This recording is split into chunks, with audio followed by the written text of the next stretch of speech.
Haleluya.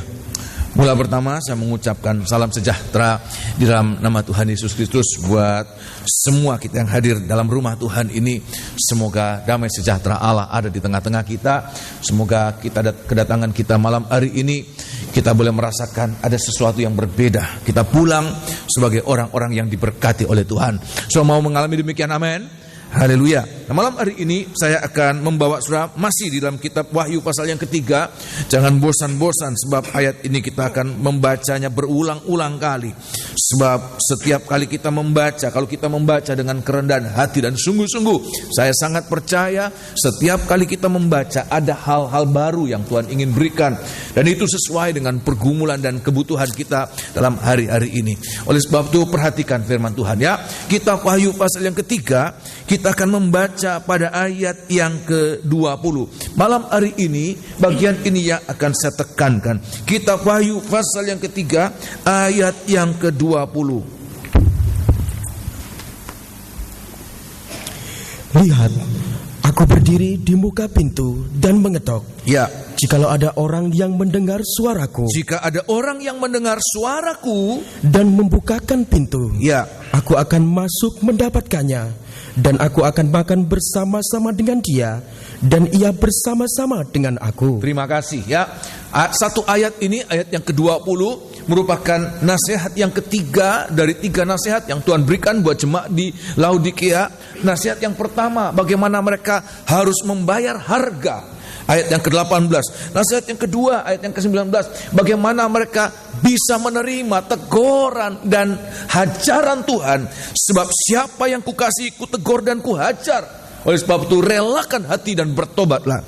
Dan nasihat yang ketiga pada ayat yang ke-20, bagaimana kita sigap menanggapi kehadiran Tuhan. Sehingga ayat mengatakan kalau kita sigap untuk membuka pintu yang diketuk oleh Tuhan, maka kita akan mengalami hal-hal yang indah, yang bahagia Tuhan sudah sediakan buat kita. Oleh sebab itu malam hari ini biar kita membuka hati. Tuhan sedang mengetuk pintu hati kita. Dan jangan seorang mengeraskan hati, tetapi membukanya selebar-lebarnya, supaya Tuhan akan memberikan sepenuh-penuhnya berkat yang Tuhan sudah sediakan buat kita sekalian. Nah malam hari ini kita akan lihat pada ayat yang ke-20 ada 3 perkara ya, yang Tuhan ingin nyatakan bagaimana untuk melatih kita sigap pada saat Tuhan berbicara dalam kehidupan kita, pada saat Tuhan mau bersekutu dengan kehidupan kita, bagaimana kita sigap menanggapi kehadiran Tuhan. Sebab kalau Tuhan hadir, perhatikan ini penting, apapun keadaan kita. Tadi dalam lagu terakhir, pahitnya kenyataan. Ada banyak hal-hal yang kita rindukan, kita bayangkan, kita angan-angankan, tetapi dalam kenyataannya berbeda 180 derajat, membuat kita kecewa. Tetapi kalau kita mengalami kehadiran Tuhan, maka itu yang menjadi obat buat kita, itu menjadi penghiburan buat kita.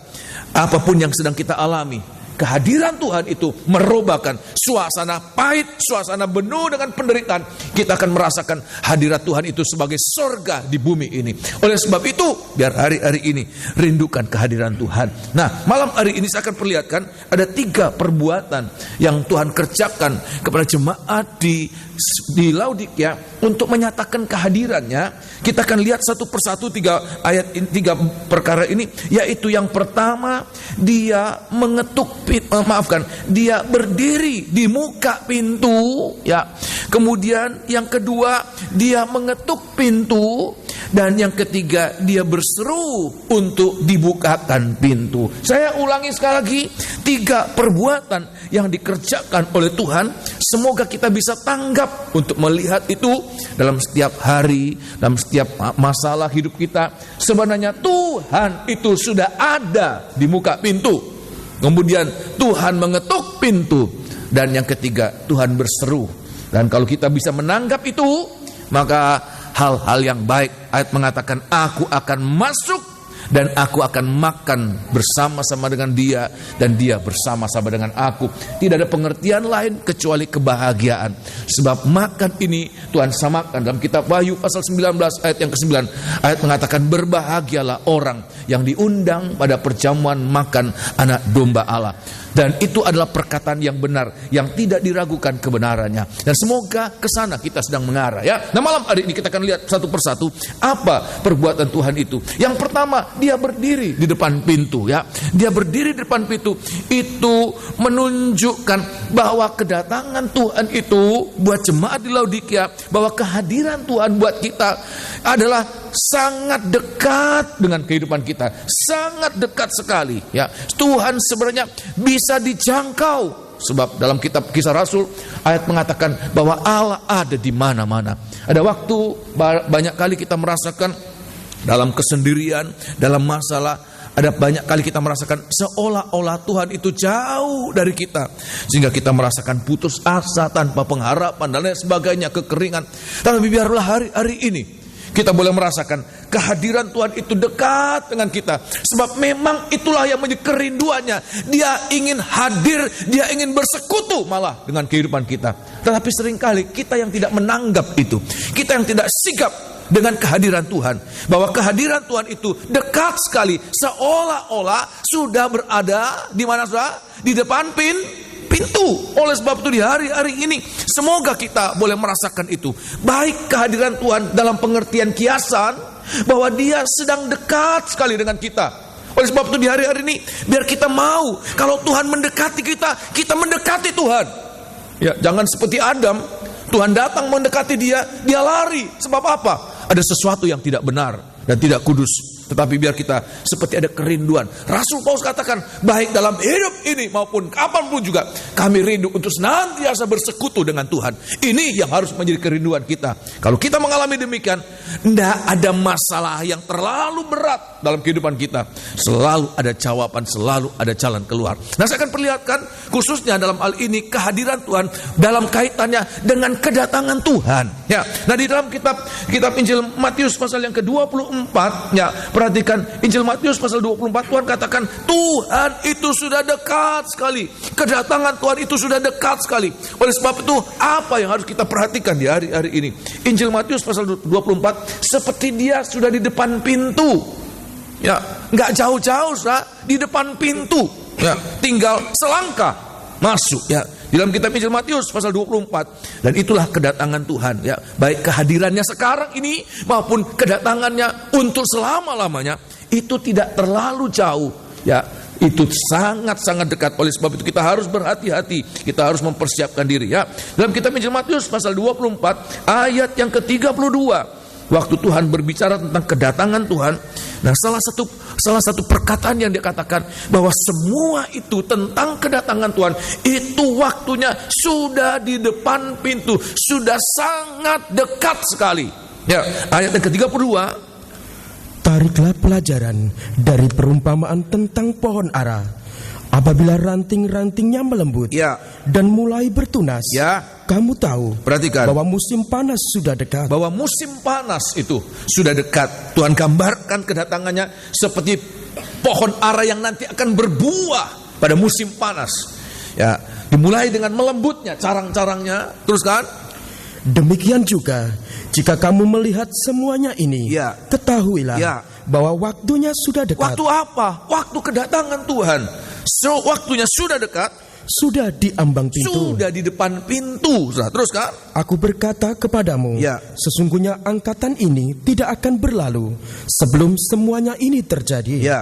Langit dan bumi akan berlalu, terus, tetapi perkataanku tidak akan berlalu. Ya.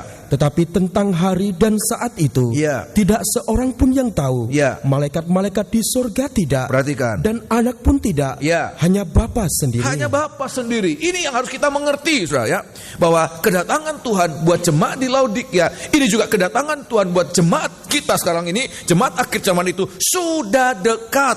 Oleh sebab itu, kalau kita tahu ini, kita menyadari bahwa dia datang untuk yang kedua kalinya, sudah sangat dekat, maka kita harus mengadakan persiapan di hari-hari ini. Apa persiapan kita? Supaya kalau dia datang, ya, dia sudah ada untuk mengetuk pintu, untuk berseru, bukakan aku pintu. Ya, nanti kalau sekarang ini dia sedang melakukan itu, dan kalau kita menanggap, maka kita akan mengalami kebahagiaan masuk dalam pesta nikah anak domba. Tetapi sebaliknya, perhatikan, saya tidak menakut-nakuti kalau kita tidak menanggap, Dia berada di depan pintu dan mengetuk dan berseru, bukakan aku pintu. Nanti terbalik, orang itu akan berseru, Tuhan bukakan aku pintu. Tapi Tuhan katakan apa? Enyahlah engkau, kamu sekalian pembuat kejahatan. Sebab apa? Sekian lama Tuhan berada di depan pintu untuk mengetuk pintu, untuk membukakan, untuk dibukakan pintu bagi dia. Tapi kita tidak peduli, kita tidak respon, kita tidak kemudian menanggap itu. Maka nanti yang terjadi penyesalan. Oleh sebab itu di hari-hari ini, biar nomor satu, kita mempersiapkan diri. Apa yang Tuhan persiapkan, apa yang Tuhan lakukan buat kita harus respon dengan baik. Nah, saya akan perlihatkan apa respon kita, persiapan kita menanggapi, ya, mempersiapkan diri menanti kedatangan Tuhan. Yaitu nomor satu dalam Roma pasal yang ke-13, bagaimana kita di hari-hari ini untuk segera meninggal apa-apa yang tidak benar. Jangan dipelihara, jangan disimpan apa-apa yang tidak benar, apalagi kalau kita sadar. Kalau kita tidak sadar lain perkara. Tetapi saya percaya karena Tuhan sayang dengan kita, walaupun kita tidak mengerti, kita tidak tahu apa-apa itu tidak baik, tetapi lewat firman Tuhan yang kita dengarkan hari-hari ini, setiap hari, maka hari demi hari, seperti Tuhan menyatakan, satu lagi yang tidak kita tahu, ternyata suatu kesalahan, kita mengerti, oh iya tidak benar, kita lepaskan. Setiap kali kita mendengarkan firman Allah, saya sangat percaya Tuhan sedang memberikan kita pengertian bahwa ada hal-hal yang harus segera kita lepaskan. Oleh sebab itu di hari-hari ini, persiapkan, manfaatkan waktu yang masih ada. Kita Roma pasal yang ke-13 ayat yang ke-10, sebab waktunya sudah dekat sekali. Saya mengatakan ini, saya tidak kemudian hanya sekedar perkataan biasa, apalagi ngobrol janji, apalagi hanya sekedar apa saja. Tetapi ini suatu kebenaran. Kalau 2000 tahun yang lalu Tuhan katakan sudah dekat. Dalam kitab Wahyu berulang-ulang. Dalam kitab Wahyu pasal 22 apalagi Tuhan katakan, aku segera datang. Seperti Tuhan itu sudah di depan pintu, kedatangannya sudah di ambang pintu. Ya, maka kalau Tuhan mengatakan sampai 3 kali, maka itu tidak diragukan kebenarannya. Kita harus segera hari-hari ini mempersiapkan diri, ya. Dan kita Roma, suratan Roma pasal yang ke-13 ayat yang ke-10. Perhatikan ini, ya. Kita Roma pasal yang ke-13 ayat yang ke-10, perhatikan. Kasih tidak berbuat jahat terhadap sesama manusia. Ya. Karena itu, kasih adalah kegenapan hukum Taurat. Perhatikan. Hal ini harus kamu lakukan, ya, karena kamu mengetahui keadaan waktu kita sekarang. Kita harus mengerti keadaan sekarang, ya. Kepada kaum muda saya katakan, orang-orang Israel, salah satu kelemahan yang sangat menonjol orang Israel, Tuhan katakan rupa langit, rupa bumi kamu tahu, tetapi tentang kedatangannya mereka tidak tahu. Mereka begitu bodoh, mereka begitu bebal, ya. Sebab apa? Mereka tidak tahu semua gejala fenomena alam, mereka mengerti, dan itu benar. Tetapi tentang tanda-tanda kedatangan Tuhan, mereka tidak tahu. Mereka seolah-olah terbuai dengan kemakmuran mereka, dengan kepintaran mereka, dengan segala-galanya itu. Tetapi Tuhan akan datang tiba-tiba dan mereka tidak akan luput. Oleh sebab itu bagi kita di hari-hari Tuhan katakan apa? Mengenai waktu sekarang, ini waktu yang darurat. Tuhan katakan kedatangannya sudah di ambang pintu. Kitab Wahyu pasal 22. Kitab Wahyu ini kitab yang terakhir. 2000 tahun yang lalu sudah dituliskan. Aku segera datang. Aku datang segera. Aku datang segera. Oleh sebab itu kita harus mempersiapkan diri. Ayat yang ke berapa tadi? 11. Ya, ayat yang ke-11. Hal ini harus kamu lakukan karena kamu mengetahui keadaan waktu sekarang, yaitu bahwa saatnya telah tiba bagi kamu. Perhatikan. Untuk bangun dari tidur. Untuk bangun dari tidur ini, ya, teruskan. Sebab sekarang, ya, keselamatan sudah lebih dekat bagi kita, ya, daripada waktu kita menjadi percaya. Nah, perhatikan, keselamatan sudah semakin dekat. Satu hari kita maju, itu berarti satu hari lebih dekat dengan kedatangan Tuhan. Dan Tuhan katakan ini kepada jemaat di Laodikia, Tuhan berdiri di depan pintu, kedatangan Tuhan sudah sangat dekat buat mereka. Teruskan. Hari sudah jauh malam, ya, telah hampir siang, ya. Sebab itu marilah kita menanggalkan perbuatan-perbuatan kegelapan. Oleh sebab itu tanggalkan perbuatan-perbuatan kegelapan. Teruskan. Dan mengenakan perlengkapan senjata terang. Ya. Marilah kita hidup dengan sopan, Ya. seperti pada siang hari. Ya. Jangan dalam pesta pora dan kemabukan. Terus. Jangan dalam percabulan Ya. dan hawa nafsu. Ya. Jangan dalam perselisihan dan iri hati. Terus. Tetapi kenakanlah Tuhan Yesus Kristus Ya. sebagai perlengkapan senjata terang. Ya. Dan janganlah merawat tubuhmu untuk memuaskan keinginannya. Terima kasih. Kalau kita baca perkara-perkara yang bagikan sesuatu yang harus kita lepaskan hari-hari, perbuatan-perbuatan kegelapan, Tuhan katakan itu benar-benar dilakukan oleh semua manusia. Oleh sebab itu di hari-hari ini kita mengerti ada hal-hal yang kita katakan tidak apa-apa ya. Tapi Tuhan katakan itu harus diselesaikan, itu harus ditanggalkan. Kita harus menanggalkan perbuatan-perbuatan kegelapan untuk berpakaian dengan pakaian terang Tuhan Yesus Kristus sebagai perlengkapan senjata terang, supaya saat Tuhan datang kembali kita layak masuk di dalam kebahagiaan bersama dengan Dia. Oleh sebab itu di hari-hari ini setiap kali kita mengerti ada sesuatu yang tidak benar, setiap kali kita mengerti ada sesuatu yang tidak kudus, setiap kali kita mengerti sesuatu yang berlawanan dengan kehendak Allah, setiap kali kita mendengarkan firman Allah seperti ada perkara-perkara yang Tuhan ingin kita lepaskan, segera lepaskan.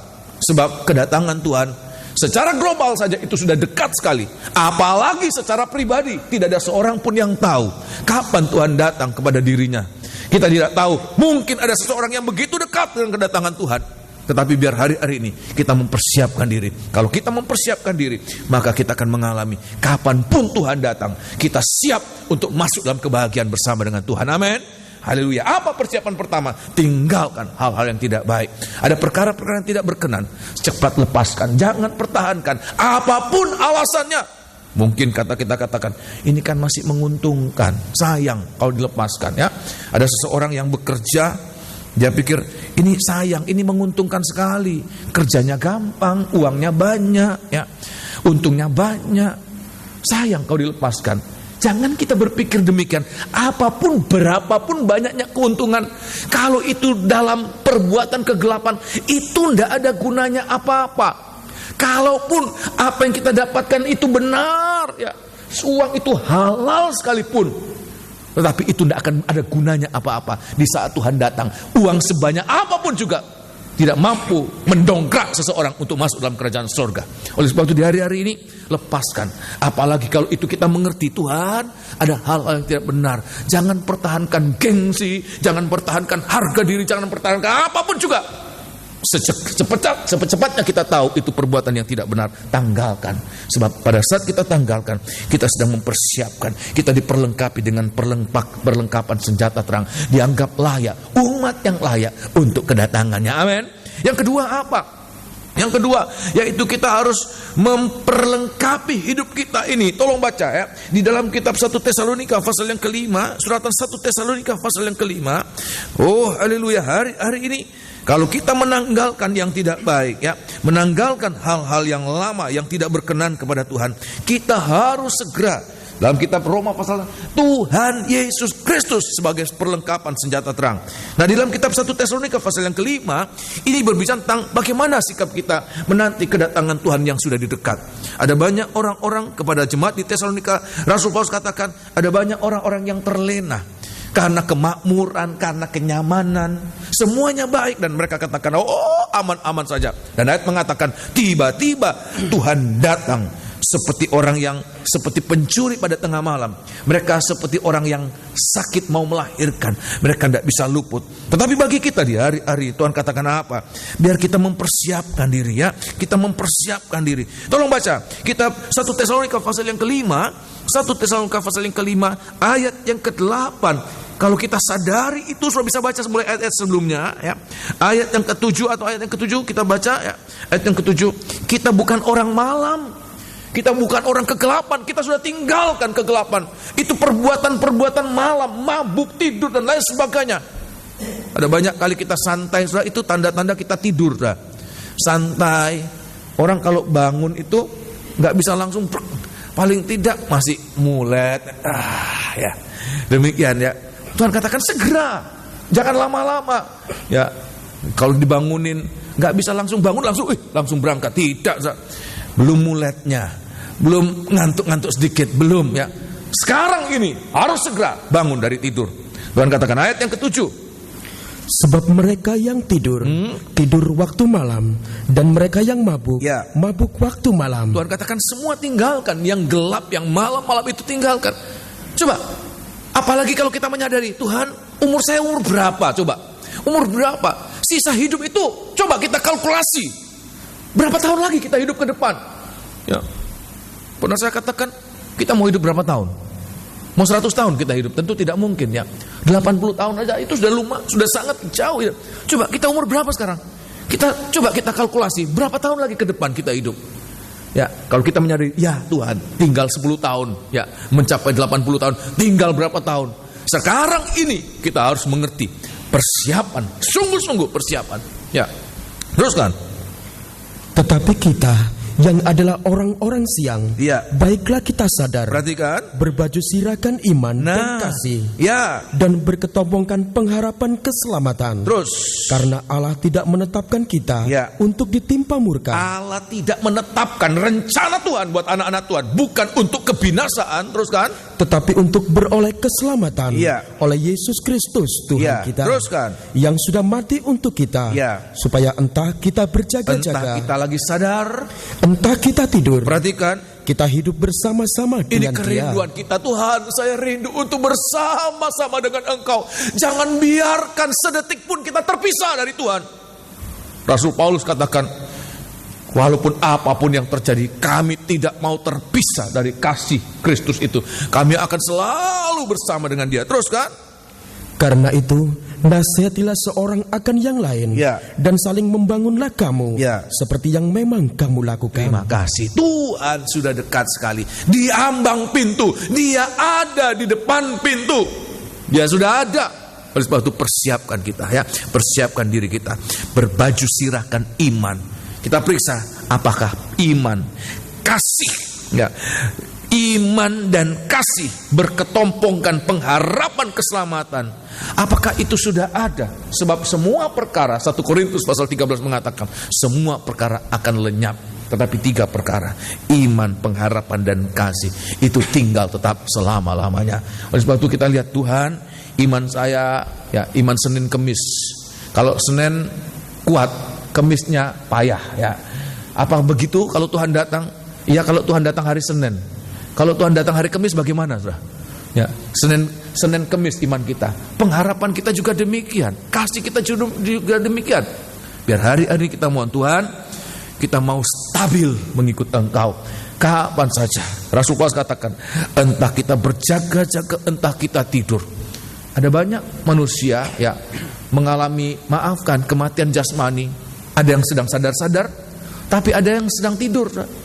Kita tidak tahu. Tapi kalau dia siap, kapanpun juga Tuhan datang, sedang dia tidur atau dia sedang sadar, ada orang yang melihat, kalau dia ditembak, dia melihat bagaimana ditembak, bagaimana itu mengerikan sekali. Saya melihat tayangan di televisi itu, bagaimana orang itu tahu kapan dia mati. Kenapa? Sebab dia lagi ditodong, dia lagi disembeli. Bagaimana, saudara? Kalau kita tidak ada kaitan dengan Tuhan, kalau kita tidak ada hubungan dengan Tuhan, itu sesuatu yang sangat menakutkan. Oleh sebab itu di hari-hari ini Tuhan katakan berbaju sirahkan iman dan kasih, berketompongkan pengharapan kapanpun juga. Tolong baca sekali lagi ayat yang ke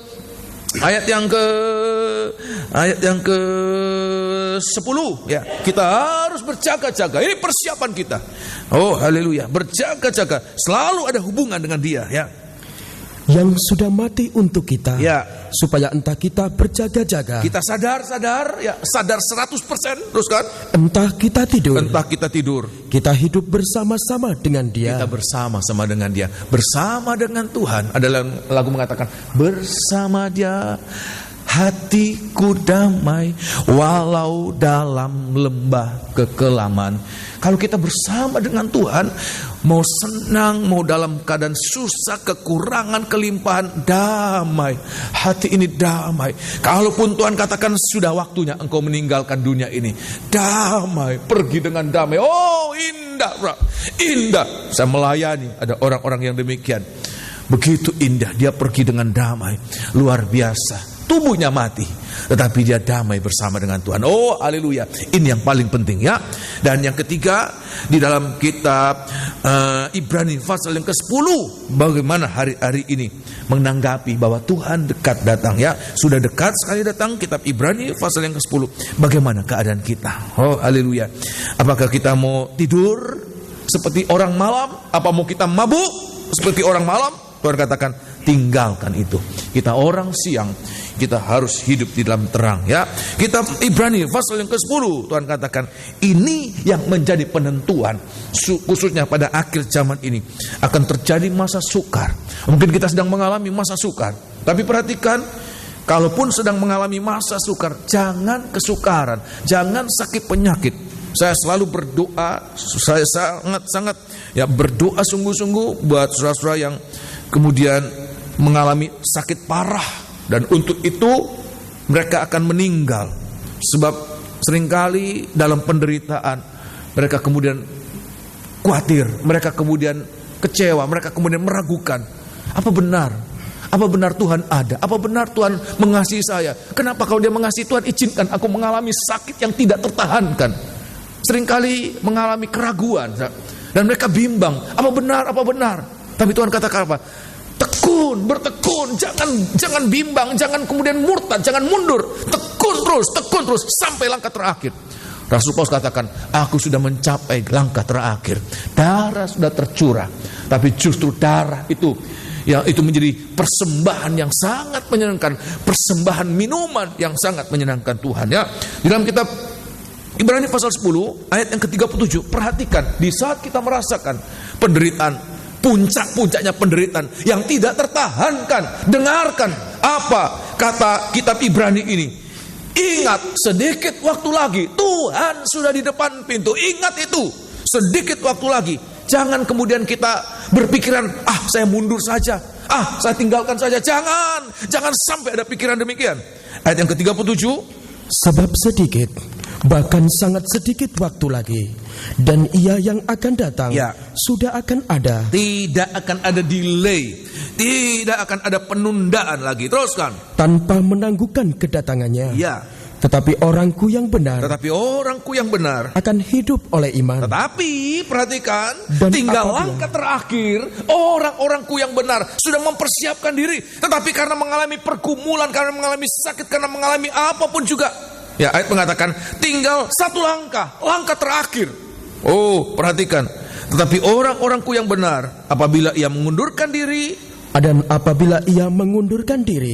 maka aku tidak berkenan kepadanya. Padahal notabene itu langkah terakhir. Seperti jemaat orang-orang Ibrani ini. Ya, penulis Ibrani mengatakan, dulu kamu mengalami penderitaan, dulu hartamu dirampas, dulu kamu dijadikan tontonan. Kamu bisa mengalami dengan senang, kamu bisa lakukan itu dengan senang. Tapi kenapa sekarang engkau bimbang? Ya, jangan, sedikit waktu lagi, tinggal sedikit waktu lagi, hanya sedikit waktu lagi. Ya, dan Dia yang akan datang tidak akan lagi menangguhkan. Tetapi ayat 39, tetapi kita bukanlah orang-orang yang mengundurkan diri dan binasa. Perhatikan. Tetapi orang-orang yang percaya dan yang beroleh hidup. Semoga kita ada pada bagian ini. Apapun keadaan kita, ayat mengatakan, entah kita apapun juga, apalagi terutama pada saat kita mengalami penderitaan yang berat, puncaknya penderitaan, jangan kemudian sempat berpikir, saya lebih baik mundur, tinggalkan Tuhan. Apalagi sampai kecewa, apalagi meragukan dan kecewa tentang penyertaan Tuhan, tentang kedatangan Tuhan. Jangan.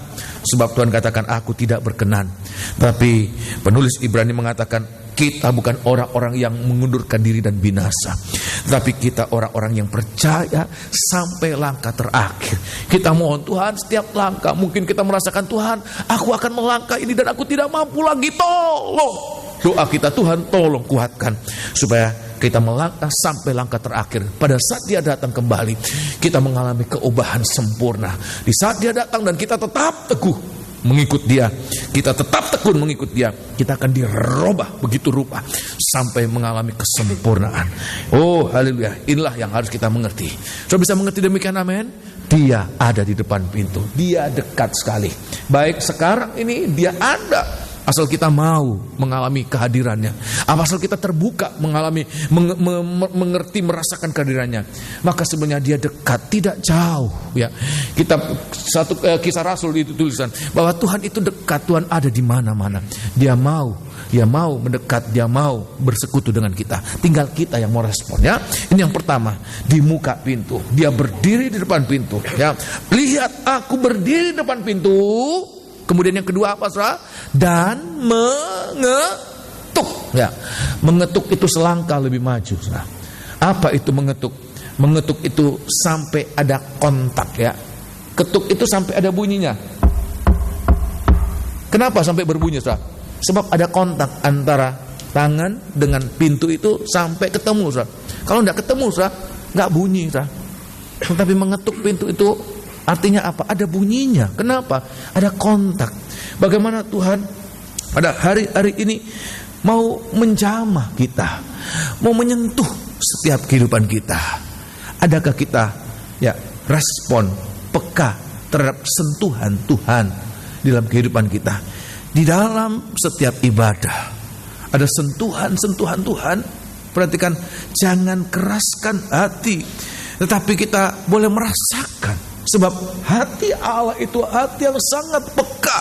Ya, di dalam kitab Ibrani pasal yang keempat, kita datang kepada pribadi yang peka. Seharusnya kita seirama. Ya, tolong baca ya, kitab Ibrani ya. Ibrani pasal yang keempat. Dia mengerti keadaan kita. Kita juga harus merasakan kehadirannya. Ya.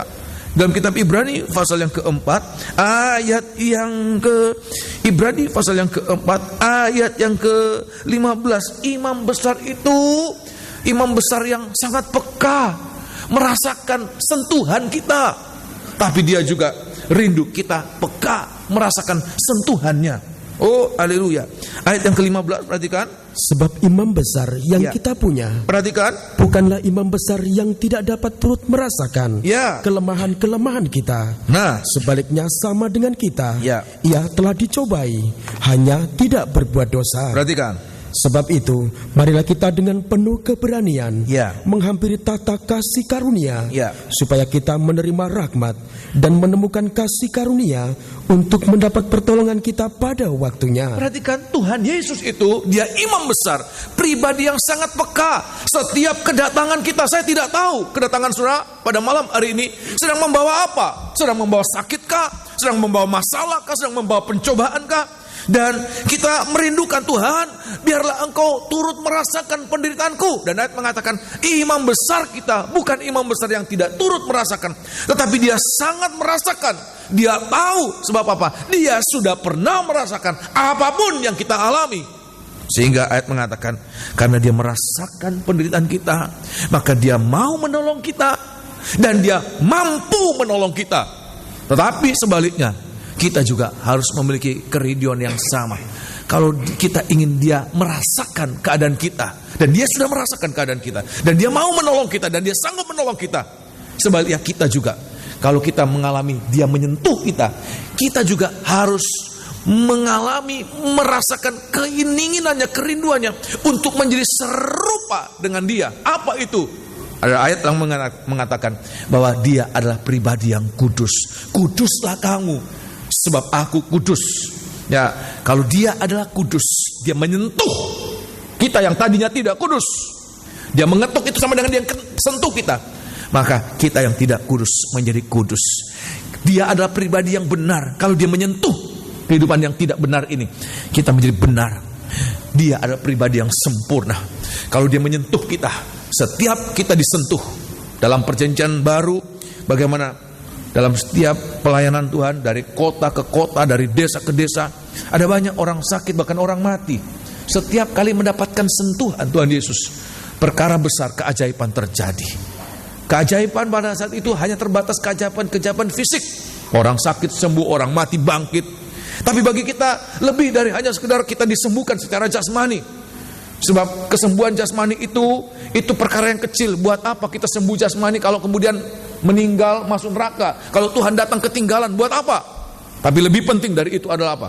Kita mengalami seperti dia, ya. Dia adalah pribadi yang benar, Pada saat kita mengalami sentuhan, kita dirubah. Orang yang tadinya tidak benar boleh menjadi benar. Orang yang tadinya tidak kudus jadi kudus. Orang tadinya yang tidak sempurna boleh menjadi sempurna. Biar hari-hari ini kita mau merasakan itu. Kita bisa menjadi orang yang peka. Dia peka terhadap kita.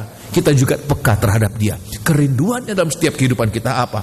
Supaya kita boleh menjadi orang yang benar, kudus, bahkan sempurna. Semua mengalami demikian, amin. Sempurna itu nanti pada saat dia datang. Tetapi sekarang, maukah kita mengalami seperti apa ini kerinduannya buat kita? Dia rindu kita untuk hidup benar.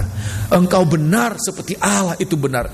Kuduslah engkau seperti Allah itu kudus. Kalau kita ada kerinduan, oh haleluya, kita kerinduan, kita sedang mempersiapkan diri untuk menerima hal-hal yang besar. Sebab memang Tuhan tidak menentukan kita untuk binasa, tapi Tuhan menentukan kita, Tuhan merencanakan buat kita untuk hal-hal yang indah, ya. Peka, ya, kita menerima ketukan Tuhan, kita peka terhadap sentuhannya. Dan yang ketiga, dia tidak hanya mengetuk, ya. Coba saudara, pernah enggak saudara sambil ngetuk, saudara apa saudara? Buka pintu, kira-kira demikian, saudara. Bukan cuma ngetuk, ya ketuk. Kalau ketuk biasanya kita takut dari dalam, siapa ini yang ketuk? Orang jahat kah? Atau orang baik? Tapi kalau kita dengar suara orang itu, tolong buka pintu, apalagi orang dekat, ya, itu kita kemudian langsung, ini perlu cepat dibuka, ya. Ada kebutuhan yang sangat mendesak. Apalagi dikatakan buka pintu, tolong buka pintu, dan itu Tuhan lakukan. Ya, di dalam kitab Wahyu pasal yang ketiga tadi, ya, dia berseru. Ya, memang tidak terlalu jelas disebutkan berseru, tetapi ayat mengatakan mendengar suaraku, itu berarti Tuhan sedang bersuara. Kira-kira demikian, saudara? Tolong baca ayat 20 tadi. Ayat 20. Lihat, aku berdiri di muka pintu dan mengetok. Dan mengetok. Jikalau ada orang yang mendengarkan suaraku. Jadi mendengarkan itu bukan sekedar mendengarkan.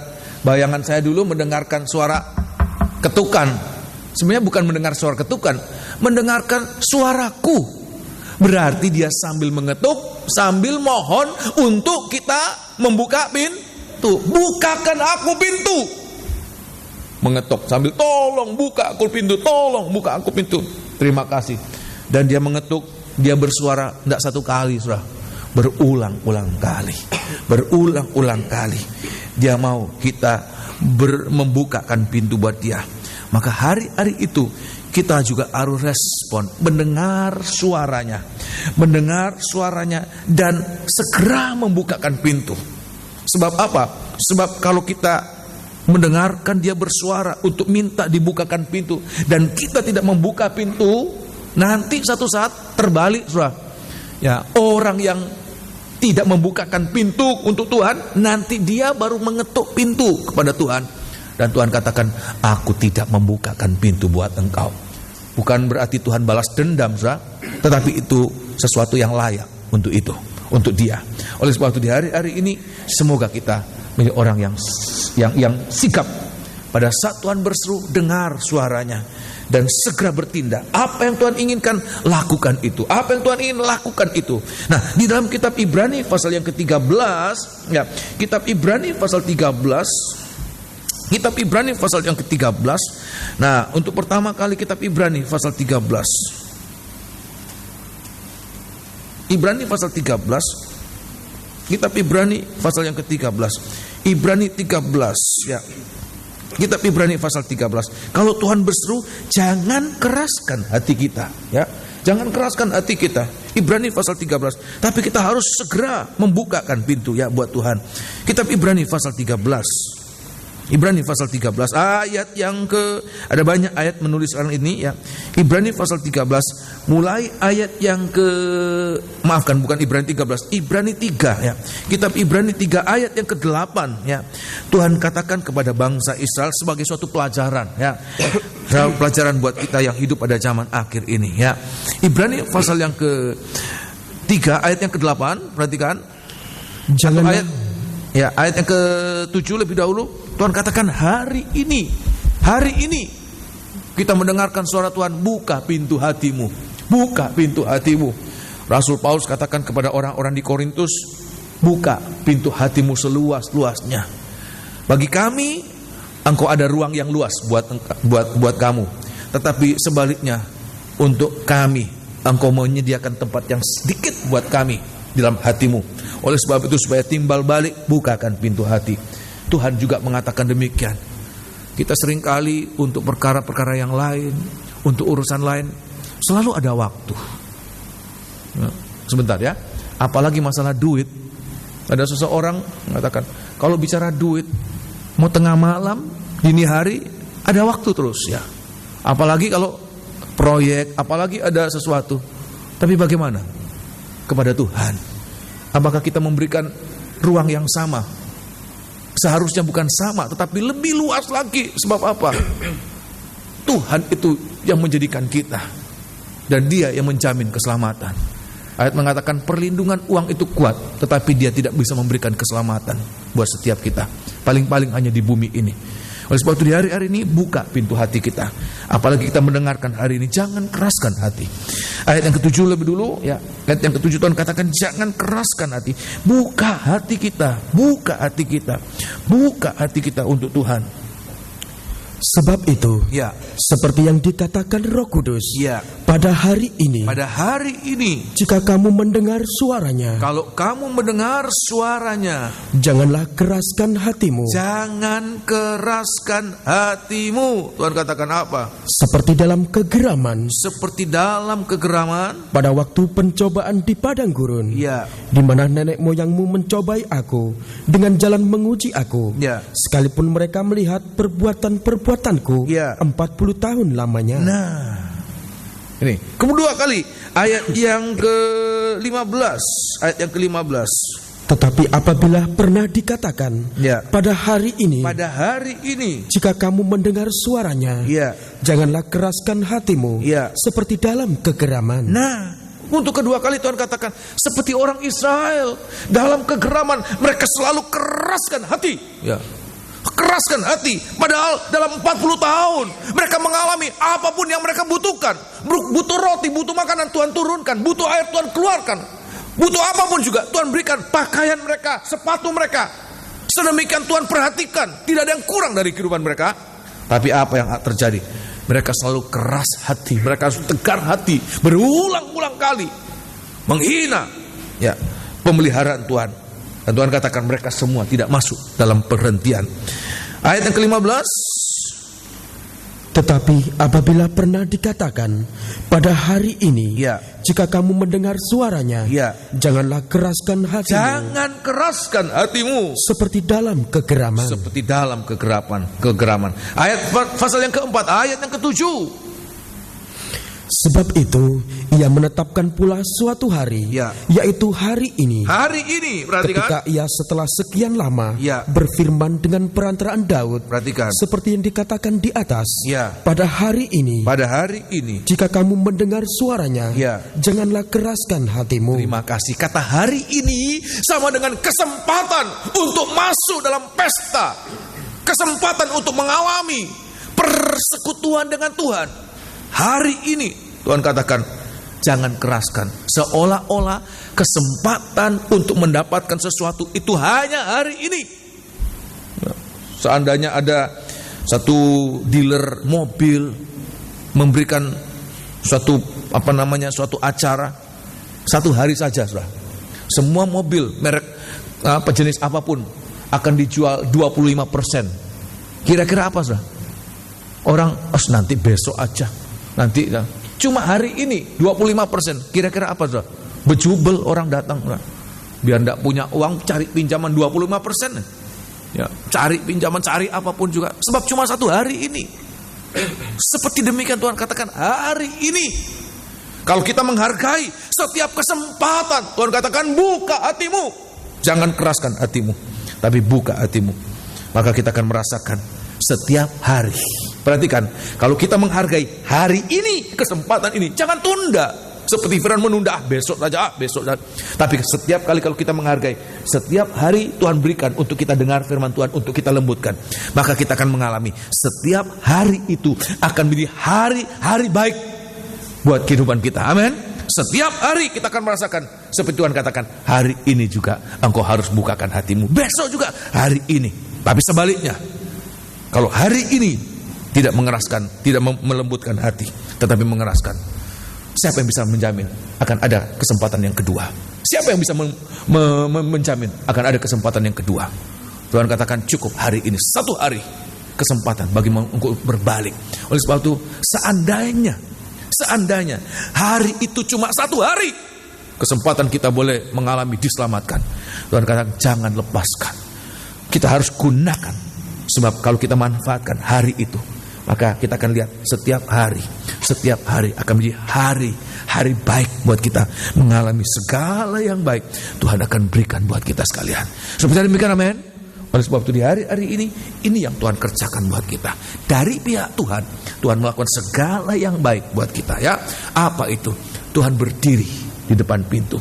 Tuhan sudah mengetuk, bahkan Tuhan sudah berteriak, bukakan aku pintu. Sehingga tidak ada alasan mengatakan, Tuhan saya tidak tahu kapan engkau datang, saya tidak tahu. Ya, ada banyak kali kita, kapan datang? Saya tidak tahu kapan kamu datang. Tuhan sudah ada lama. Kalau Tuhan diem di muka pintu tidak ngapa-ngapain, mungkin kita punya alasan. Tuhan saya tidak tahu. Tapi Tuhan mengetuk. Tidak hanya mengetuk, Tuhan berbicara, Tuhan berseru, bukakan aku pintu. Sehingga dari pihak Tuhan tidak bisa disalahkan. Tapi poin yang besar yang kedua, apa respon kita di hari-hari? Tuhan katakan, siapa yang mendengar suaraku, siapa yang mendengar suaraku dan apa saudara? Membukakan pintu. Sebab ada orang yang mendengar tapi tidak membukakan pintu. Tuhan sedang mengetuk, dia mendengar tapi dia tidak membuka pintu. Bukan demikian, tapi Tuhan katakan, siapa yang mendengar suaraku dan membuka pintu. Dalam kitab Kidung Agung pasal yang kelima, mendengar suara Tuhan, ketukan Tuhan mendengar, merasakan dan mendengar, suara Tuhan mendengar, tetapi dia lebih sibuk dengan keadaannya. Dia tidak mau membuka pintu, mengalami kerugian besar sekali, sangat besar. Ditelanjangi, dipukul sampai pingsan. Ya. Kitab Kidung Agung, ya, Kidung Agung, jemaat Tuhan, jangan sampai mengalami demikian, ya. Kitab Kidung Agung pasal yang kelima, ya, Kidung Agung pasal yang kelima, ayat yang kedua. Ada orang, ya, ini gambaran tentang gereja Tuhan. Sulamit itu gambaran tentang gereja Tuhan. Ayat yang kedua, pasal yang kelima, ayat yang kedua. Aku tidur, tetapi hatiku bangun. Ya, ini saya tidak bisa terangkan bagaimana, saudara. Orangnya tidur, tapi hatiku bangun. Ada satu saat di tempat kami, seorang ibu yang setiap kali kebaktian mesti ngantuk, saudara. Bukan ngantuk, sampai tidur, ya. Tulis lama-lama, ya, naik, lama-lama turun, ya, tidak karuan, ya. Sampai tidur. Anak-anaknya bilang, mama ini tiap kali kebaktian kok tidur. Saya biar tidur, tapi saya bisa dengar firman.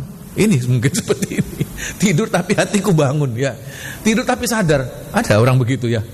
Ini cuma alasan pembenaran, ya. Tetapi kita lihat ini, ya, aku tidur tetapi hatiku bangun, ya. Belum tentu seperti kalian melek-melek. Tapi kalau tanya firman belum tentu, ya. Kalian melek tapi tidak dengar firman. Saya tidur tapi dengar firman. Ya, lebih baik melek dan dengar firman. Kira-kira demikian, amin. Ya. Ayat yang kedua. Aku tidur tetapi hatiku bangun.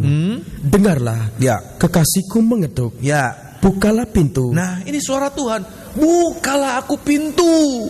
Bukalah aku pintu. Tuhan berseru. Dia mengetuk dan mengatakan, bukalah aku pintu, Dinda. Manisku. Nah, merpatiku. Lah, idamanku. Nah, karena kepalaku penuh embun, ya, dan rambutku penuh tetesan embun malam. Tapi kita lihat alasan-alasan anak-anak Tuhan, gereja Tuhan. Waktu Tuhan mengetuk, bahkan Tuhan berseru, bukakan aku pintu. Ya. Ayat yang ketiga, bajuku telah kutanggalkan. Ini alasan, bajuku sudah kutanggalkan. Teruskan, apakah aku akan mengenakannya lagi? Ya. Kakiku telah kubasuh. Nah, apakah aku akan mengotorkannya nanti pula? Kotor lagi. Teruskan, kekasihku memasukkan tangannya melalui lubang pintu. Sudah melihat itu, ya, dia berusaha untuk masuk, tetapi tidak dibukakan. Teruskan, berdebar-debarlah hatiku. Ya. Aku bangun untuk membuka pintu bagi kekasihku. Ya, terlambat. Sudah sekian lama Dia berada di depan pintu. Dia mengetuk dan berseru, kekasihku, dindaku, manisku, merpatiku, bukakan aku pintu. Tapi ayat mengatakan, aku bangun untuk membuka pintu bagi kekasihku. Ya. Tanganku bertetesan mur, bertetesan cairan mur jari-jariku pada pegangan kancing pintu. Terus kekasihku kubukakan pintu. Terlambat, terus kan? Tetapi kekasihku sudah pergi lenyap. Seperti pingsan aku ketika ia menghilang. Ku cari dia, tetapi tak kutemui. Ku panggil, tetapi tak disahutnya. Aku ditemui peronda-peronda kota. Terus dipukulinya aku. Dilukainya. Selendangku dirampas oleh penjaga-penjaga tembok. Habis-habisan. Oleh sebab itu di hari-hari ini kesikapan kita. Sebab waktu Tuhan mengetuk pintu, perhatikan ini penting. Waktu Tuhan berseru buka pintu, itu bukan berarti sesuatu yang tidak terbatas. Walaupun menunjukkan kesabaran Tuhan, tapi perhatikan kesabaran Tuhan satu saat ada batasnya. Pada saat kesabaran Tuhan sampai pada batasnya dan kita tidak respon dengan baik, maka apa yang terjadi? Kerugian besar. Oleh sebab itu, di hari-hari ini biar kita cepat membuka pintu. Kita cepat membuka pintu. Kalau kita cepat membuka pintu, maka hal-hal yang baik yang akan kita dapatkan. So bisa mengerti demikian, amin? Nah, saya akan perlihatkan apa praktek kita membuka pintu supaya nanti waktu Tuhan datang, orang yang tidak membuka pintu nanti dibalik, justru dia tidak akan dibukakan pintu. Nomor 1 di dalam kitab Injil Matius pasal yang ke-7, saya akan perlihatkan ini. Nah, ini akibat kalau berlama-lama, sudah sekian lama Tuhan memberikan kesempatan. Hari ini Tuhan katakan, besok lagi kita dengarkan hari ini. Paling kita mengatakan, ya Anda hari ini, nanti masih ada hari ini untuk minggu depan, hari ini untuk bulan depan, hari ini untuk tahun depan. Siapa yang bisa menjanjikan? Siapa yang bisa memastikan masih ada hari ini untuk minggu depan, atau bulan depan, atau tahun depan? Kalau kita meringankan, tidak menghargai, Tuhan katakan hari ini ya hari ini, hari Minggu, tanggal 21 September 2014. Kalau kita manfaatkan hari ini, maka setiap hari akan menjadi hari-hari baik buat kita. Besok tanggal 22, Tuhan katakan hari ini jangan keraskan hatimu. Tanggal 23, tanggal 24 terus.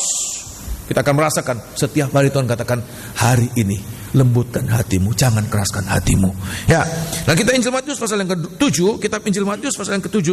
Nah, sebab Tuhan katakan apa hari-hari ini? Nah, di dalam kitab Injil Matius pasal 7, ayat yang ke-21 Tuhan katakan nanti orang-orang yang tidak membuka pintu, tidak respon terhadap seruan Tuhan, terhadap ketukan Tuhan, nanti mereka akan berseru, Tuhan, Tuhan, buka pintu. Tuhan katakan, enyah engkau. Ayat 21, bukan setiap orang yang berseru kepadaku Tuhan, Tuhan akan masuk ke dalam kerajaan sorga. Perhatikan, melainkan dia yang melakukan kehendak Bapakku yang di sorga. Pada hari terakhir banyak orang akan berseru kepadaku, Tuhan, Tuhan, Tuhan, Tuhan, bukankah kami bernubuat demi namamu dan mengusir setan demi namamu dan mengadakan banyak mukjizat demi namamu juga? Teruskan. Pada waktu itulah aku akan berterus terang kepada mereka dan berkata, aku tidak pernah mengenal kamu. Enyalah daripadaku, kamu sekalian pembuat kejahatan. Secara hurufiah tidak disebutkan mereka di depan pintu. Tapi saya sangat percaya kejadian ini terjadi di depan pintu. Ada orang-orang yang berseru, Tuhan, Tuhan, bukankah kami melayani, bukan kami beribadah, bukankah kami ini? Ada perbuatan-perbuatan baik yang seolah-olah bisa menjadi jaminan untuk masuk kerajaan surga. Tuhan katakan justru apa? Enyahlah engkau pembuat kejahatan. Ini saya tunjukkan buat kami sebagai hamba Tuhan yang melakukan pekerjaan Tuhan. Imam-imam juga hati-hati. Jangan kita pikir kita melakukan pekerjaan Tuhan, tapi sampai Tuhan katakan, kamu tidak melakukan pekerjaanku, tapi engkau melakukan pekerjaan dirimu sendiri. Engkau melakukan kejahatan. Kejahatan apa, saudara? Apa berkhotbah itu suatu kejahatan? Tidak. Menyanyi itu kejahatan? Tidak. Melayani suatu kejahatan? Tidak. Tapi saya mengatakan ada kejahatan yang merupakan kekerasan hati buat kita. Apa itu? Di dalam kitab pengkhotbah, kita pengkhotbah pasal yang keempat, kita pengkhotbah, kita harus berhati-hati buat setiap pelayan-pelayan, jangan hanya sekedar asal melayani. Sebab pelayanan kita ini seperti kita melayani di depan pintu kedatangannya. Ya, kita pengkhotbah pasal yang keempat, jangan sampai kita pikir kita melayani sekolah minggu, melayani kaum muda, sangkor, apalagi saya berkhotbah, kami bernubuat, itu berkhotbah, saudara. Mengadakan mujizat. Mungkin pendeta terkenal itu mengatakan demikian. Tapi Tuhan katakan apa? Enyahlah engkau pembuat kejahatan. Kenapa? Tolong baca ya. Ayat yang ke-17. Jagalah langkahmu. Ya. Kalau engkau berjalan ke rumah Allah. Perhatikan. Menghampiri untuk mendengar. Menghampiri rumah Allah untuk mendengar suara Tuhan. Tuhan katakan buka hatimu. Buka hatimu. Ya. Mendengar suara Tuhan. Ya. Menghampiri untuk mendengar adalah lebih baik daripada mempersembahkan korban yang dilakukan orang-orang bodoh. Mempersembahkan korban bukan hanya sekedar menyumbang, bukan hanya, tetapi mempersembahkan korban itu suatu pelayanan. Secara teknis pelayanannya hebat. Kalau khotbah luar biasa membuat orang terpaku. Kalau main musik membuat orang mengakui mainnya bebas, hebat, menyanyi luar biasa. Tapi Tuhan katakan pada saat mereka melakukan itu seperti mereka mempersembahkan lembu tambun, domba tambun. Tapi Tuhan katakan apa? Adalah lebih baik daripada mempersembahkan korban yang dilakukan oleh orang-orang bodoh. Karena mereka tidak tahu bahwa mereka berbuat jahat. Terima kasih. Apa perbuatan jahat mereka? Sebab pada saat mereka mempersembahkan, itu persembahan hanya karena keinginannya, hanya karena kemauannya, hanya karena dorongan, bukan karena kehendak Tuhan. Oleh sebab itu di hari-hari ini kita harus mendengarkan suara Tuhan. Apa yang Tuhan ingin kita lakukan. Tuhan katakan mendengarkan dan lakukan itu. Itu seperti kita membuka hati, membuka pintu. Kita dengarkan dan kita lakukan. Kita dengarkan. Jangan asal melayani. Ya, tapi kita dengarkan dan kita lakukan. Dengarkan kita lakukan. Itu seperti kita mendengar dan kita membuka pintu. Ya. Kalau Tuhan minta lembu, kita kasih burung aja. Atau Tuhan minta burung, kita kasih lembu, kan lebih baik. Seperti Saul, saudara. Tuhan katakan tumpas habis orang Amalek. Jangan beri kasihan semuanya. Ya, Saul dia memelihara lembu-lembu tambun, domba-domba tambun untuk dipersembahkan sebagai korban. Tuhan katakan korban itu tidak ada harganya, walaupun hebat mahal. Sebab apa? Dia tidak dengar-dengaran. Oleh sebab itu lebih baik hari-hari ini kita dengar-dengaran. Apa yang Tuhan ingin kita lakukan, dengar dan lakukan. Apa yang setiap hari kita bertanya, Tuhan, apa yang harus aku lakukan? Dalam melakukan apa saja, dalam mempersembahkan apa saja, Tuhan, apa yang Engkau inginkan? Saya menjadi sangkor itu apa yang Engkau inginkan? Saya sebagai anggota sangkor, sebagai pemain musik, apa yang Engkau ingin saya sebagai anggota pemain musik, sebagai penyanyi kaum muda, apa yang Engkau inginkan saya sebagai penyanyi kaum muda, sebagai pengkhotbah, sebagai gembala. Terus terang, saya menyampaikan firman Allah. Walaupun kita berseri, dan sudah teratur ya, dari sini nanti ke sini.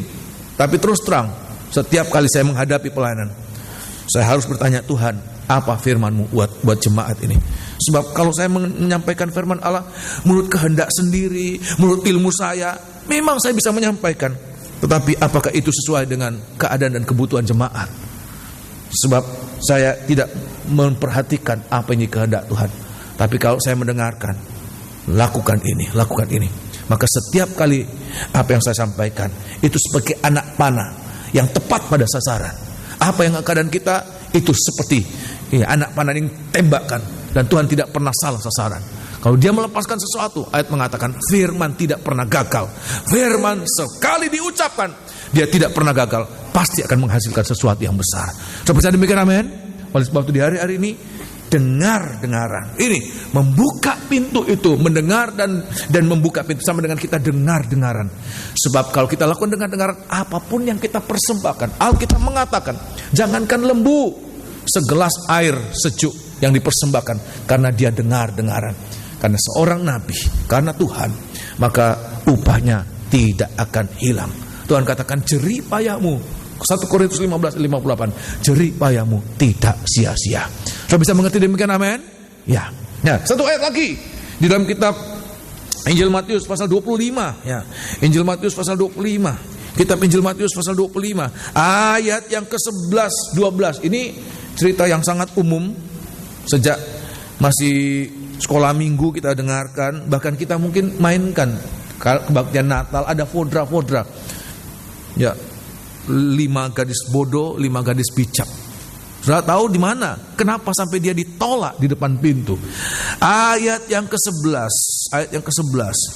Kemudian datang juga gadis-gadis yang lain itu dan berkata, Tuhan, Tuhan, bukakanlah kami pintu. Terus, tetapi ia menjawab, aku berkata kepadamu, sesungguhnya aku tidak mengenal kamu. Sesungguhnya aku tidak mengenal engkau di depan pintu. Kenapa? Karena itu berjaga-jagalah, sebab kamu tidak tahu akan hari maupun akan saatnya. Nah, apa yang menjadi kekurangan gadis-gadis yang bodoh? Ya, sama, pakaiannya sama, pelitanya sama. Yang menjadi kekurangan apa? Minyak persiapan. Apa itu bagi kita di hari-hari ini? Persiapan kita ini dalam pelayanan, dalam apapun juga ini Tuhan katakan buat saya. Kita melakukan apapun juga harus ada persiapan. Apa persiapan kita? Bukan terutama persiapan teknis, ya, latihan sampai 2 bulan. Persiapan yang matang. Bukan itu terutama, tapi persiapan hati. Apa persiapan hati dalam setiap pelayanan? Disertai dengan rasa tanggung jawab. Setiap kita melakukan apapun juga, ya, kita harus ada persiapan. Apa persiapan itu? Kita lakukan dengan tanggung jawab. Seperti orang bertanggung jawab untuk pelita ini harus tetap menyawa. Apa? Oleh sebab itu dia mencari minyak persiapan. Bagaimana kita dalam setiap lakukan tugas pelayanan atau apapun juga, lakukan itu dengan tanggung jawab.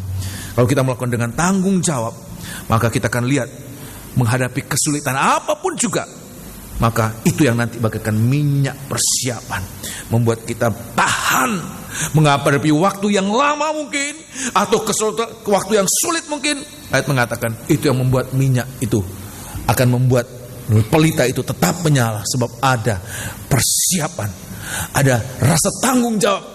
Minyak itu melimpah dalam kehidupan kita, ya. Ini.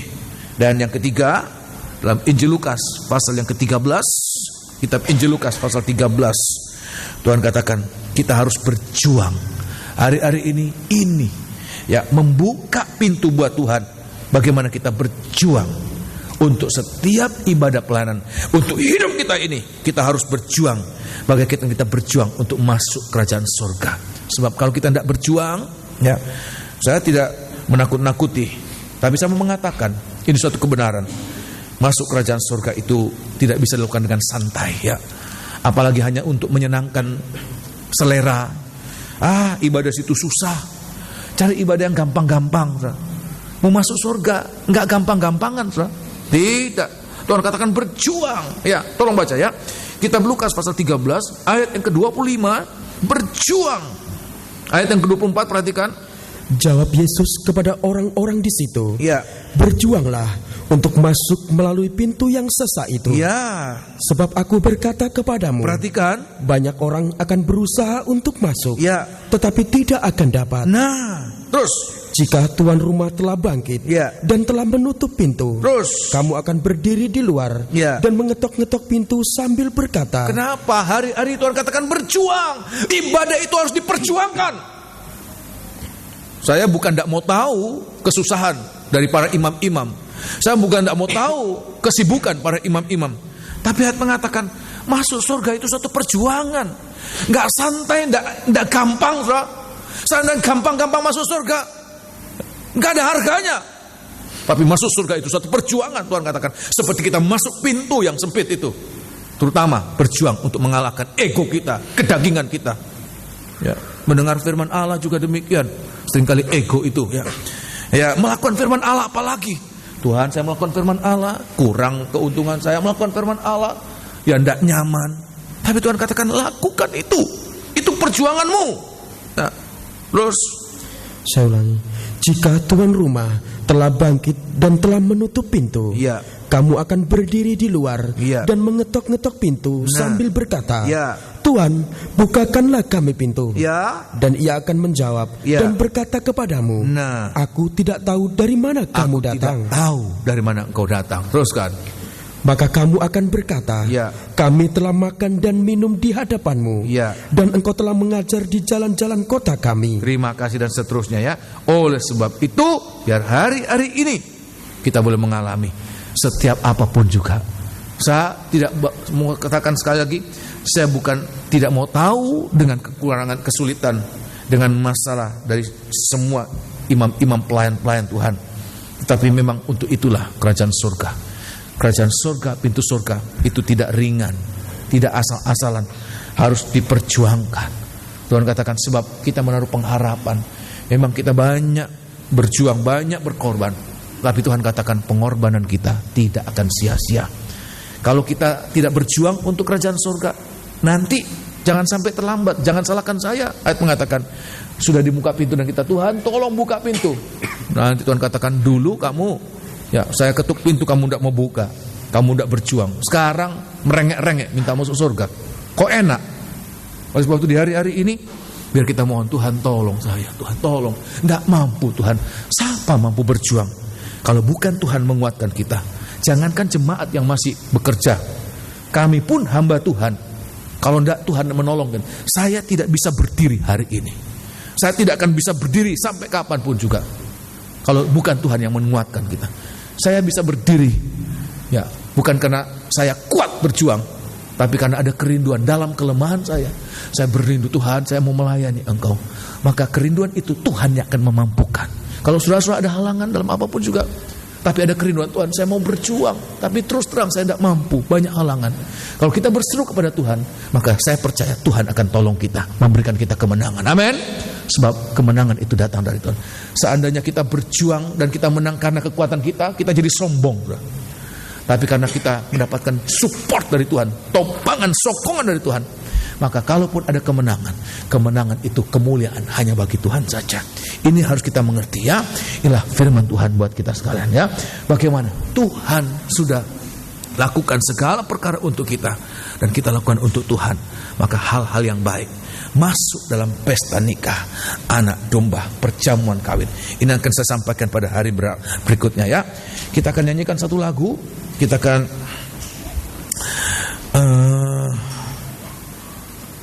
lagu